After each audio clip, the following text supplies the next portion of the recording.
All right, well, hello everyone. Happy Monday. It's digital host AJ Wuest welcoming you back to Before the Four, the live stream where I go through some of 48's top news stories and then some before our 4 o'clock newscast. I missed you all last week. I was vacationing down in Florida, spending some quality time with family.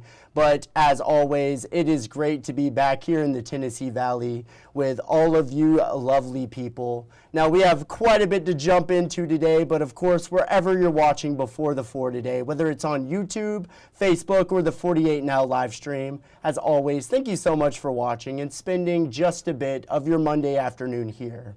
Now first, let's take a look at the weather radar as a 48 First Alert Weather Day has been declared for tomorrow due to the potential for some severe weather during the afternoon and evening hours. Chief Meteorologist Brad Travis has everything you need to know. Brad? First Alert Weather Day coming up tomorrow. Not much going on out here on this Monday. A stray rogue shower, thunderstorm, kind of like your Sunday afternoon and evening. But we're really focused on the main line coming in. We're pretty confident that's going to produce the potential for 60, maybe 70 mile an hour winds. We're not so confident on whether or not we're going to see these isolated supercell storms. And the reason is a supercell storm is a storm that's out ahead of everything. It's out on its own, and they're the most dangerous. So if we start to get that, we'll be a lot more concerned about more significant tornado risk. So we're going to keep a close eye on it. The good news is we should have plenty of lead time on the warnings tomorrow. Here's that timeline: 4 p.m. to 8 p.m. in red. In gold, far northeast Alabama, 8 p.m. to 11 p.m. as this all comes together. Storm threats, we're talking pretty high risk here of 60 mile per hour winds across the area because this line is going to continue to develop and accelerate and intensify as it moves east throughout the day. So the highest winds may actually be from Huntsville to the east. Heavy rainfall, that'll be a given. Also frequent lightning, large hail, possibly golf ball size in diameter, and that elevated tornado risk, it could go higher if we get the supercells out there. Again, look at hour by hour here. This is going to be about 8 o'clock tomorrow evening when we do start to see that potential for a few of these out ahead of this line. But what I want to do here is I'll take you back in time as we go to the initiation of the storms. Strong south wind. We expect the storms to start developing perhaps as early as 3 o'clock, but most likely after 4. Again, those would be possibly supercell storms, and you notice the line here accelerating as it moves to the east. So stay weather alert as we go through the day tomorrow. We'll have a complete update on your forecast at 4, 5, 6, and 10. And also, you all know the drill, 48 Weather Extra. Brad Travis will be back here giving you all the latest that he's seeing on the radar tonight at 9:30. So you're just not going to want to miss that. It sounds like there is some very severe weather moving into the valley as we go into the day tomorrow. So Weather Extra, you're just not going to want to miss it. And speaking of weather, last night the valley saw a lot of lightning in Colbert County, some of the worst of it. Shortly after 3 this morning, lightning sparked a fire, torching the old LaGrange Elementary School gym. The building first served as the elementary school, but was shut down in the 80s. The last use for the building was to serve as a space to make bathtubs. Fire officials say a lot of the material in there helped the fire burn longer, and they were thankfully able to stop the fire before it reached the chemicals in the front of the building. Crews arrived on scene within 7 minutes of the initial call. Now, 8 different departments showed up to help, and it was finally put out once Muscle Shoals Fire arrived on scene. We spoke with Megan Simmons, who was asleep in her home just across the street when the fire broke out. She said she initially heard all of the lightning but thought nothing of it until the brightness of the flames woke her up. Take a listen. It was really bright, so I thought the sun was coming up. But when I looked out, it was only a small piece on the ceiling that was in flames. That was it. Just a small piece. Wasn't a lot. It was just small.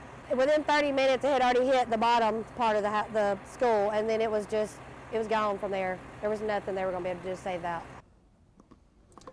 And now moving out to Madison County, where earlier we learned that a woman was fatally shot at her home last night.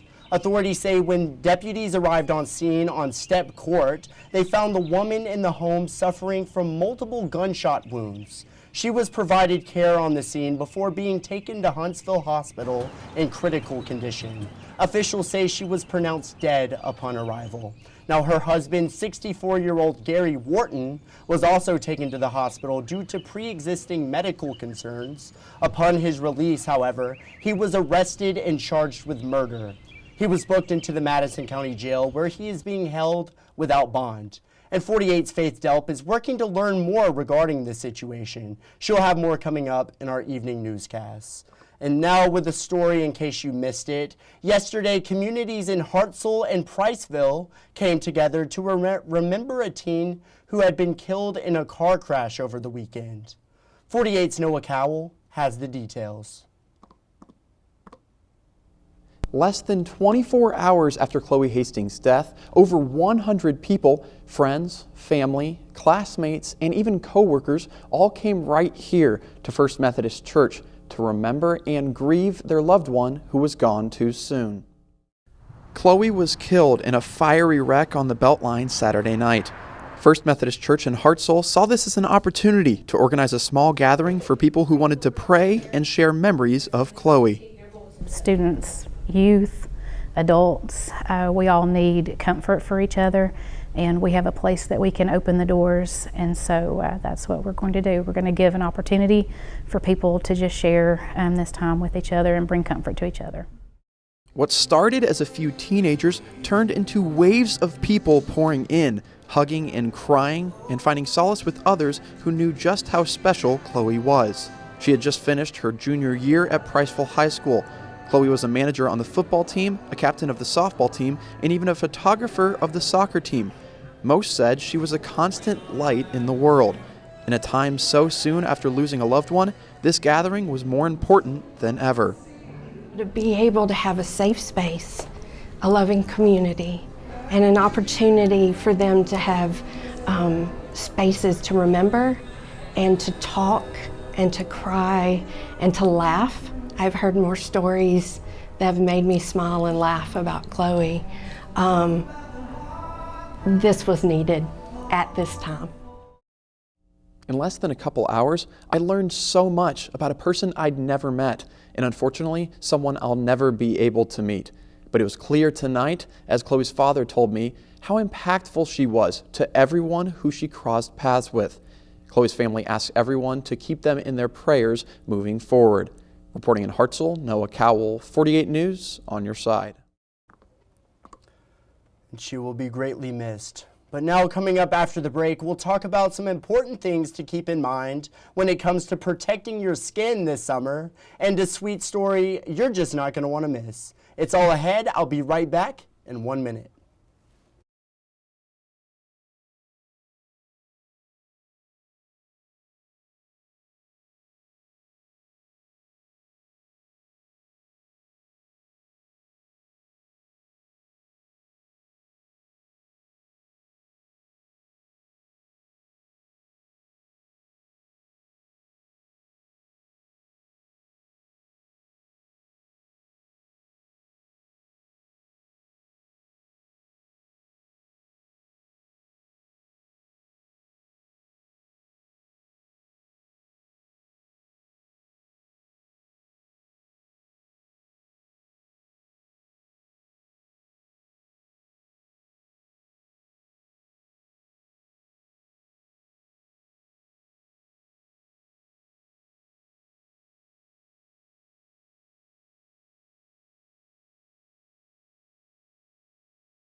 All right, well, hello and welcome back to Before the Four.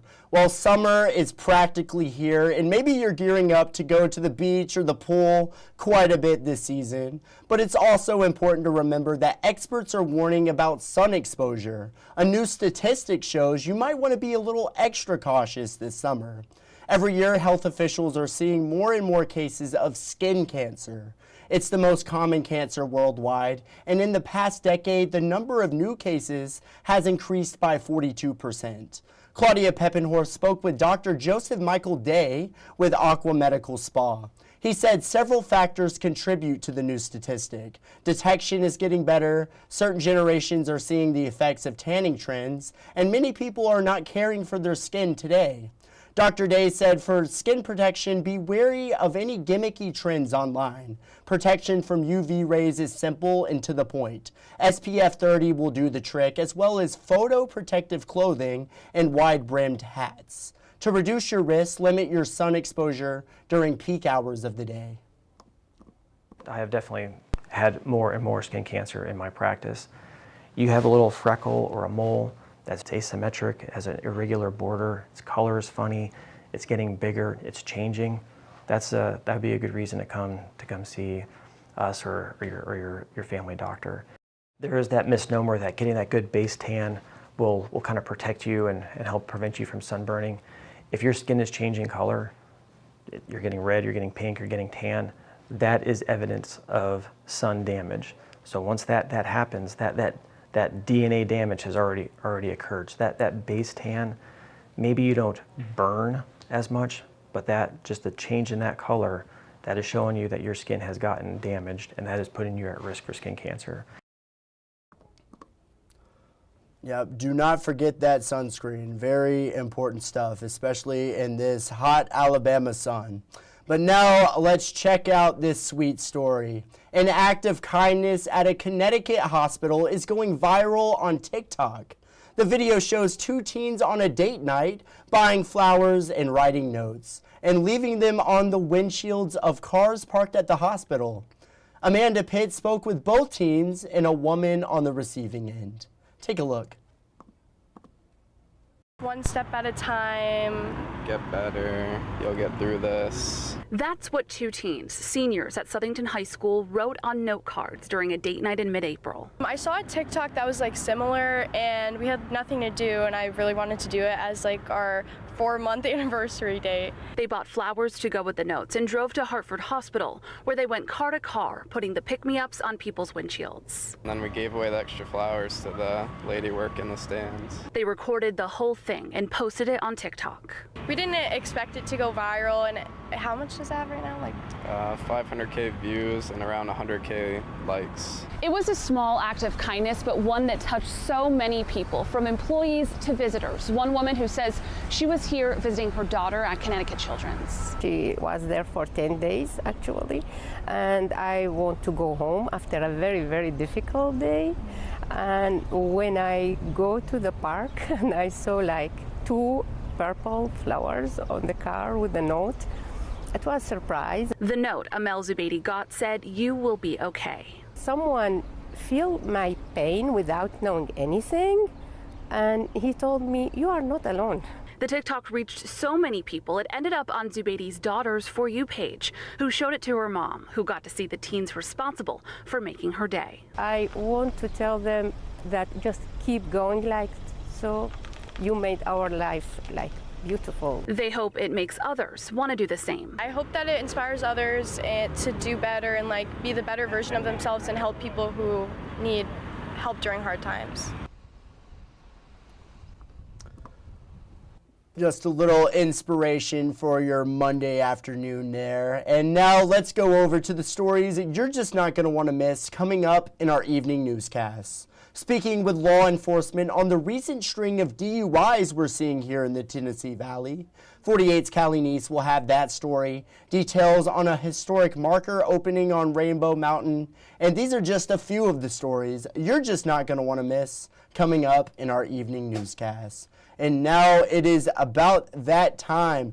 3:53, it is time for Facebook Fun. And our 48 Facebook question of the day. Name a popular restaurant chain you'd love to see open in the Tennessee Valley. And there were a lot of diverse answers across the board. I was blown away. We got over 400 comments on this 48 Facebook question. And it is very difficult to choose some of my favorite ones, but a lot of these I agree with. I would love to see some of these that you guys said open up here in North Alabama. So without further ado, let's see what you all had to say right here. Well, we saw In-N-Out Burger, but Andy, you said Portillo's. Portillo's is phenomenal. A few years back, I went with my family to Chicago, and I went to Portillo's, ate that Italian beef, ate that authentic Chicago hot dog. I 10 out of 10 recommend. If you're ever in Chicago, definitely Portillo's is a must-have. Diana said melting pot. Gotta love some fondue. I love melting pot as well. I would love to see that open anywhere here in North Alabama. Looks like we got In-N-Out and Bar Louie from Soretta Slack. Would love to see both of those places as well. Christopher said Jack in the Box, kind of similar to In-N-Out, staying on the West Coast there.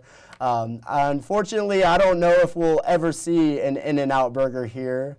But you never know. There's one that's opening in Tennessee, just our neighbors to the north, so you never really know. And then Andy again said Portillo's. So we are back here. Oh, I did not mention this one here. Raising Cane's. Yes, yes, yes. I would absolutely love to see a Raising Cane's open here. Summer, what is your go-to meal? I'm always getting the Caniac. That is always my go-to. And it looks like we have time for a couple other comments here. So let's see.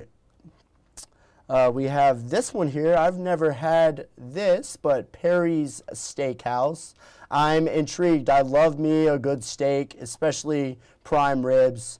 Cannot go wrong with prime rib. We need a lot of more places here that has a really good prime rib. One of my favorite foods, of course.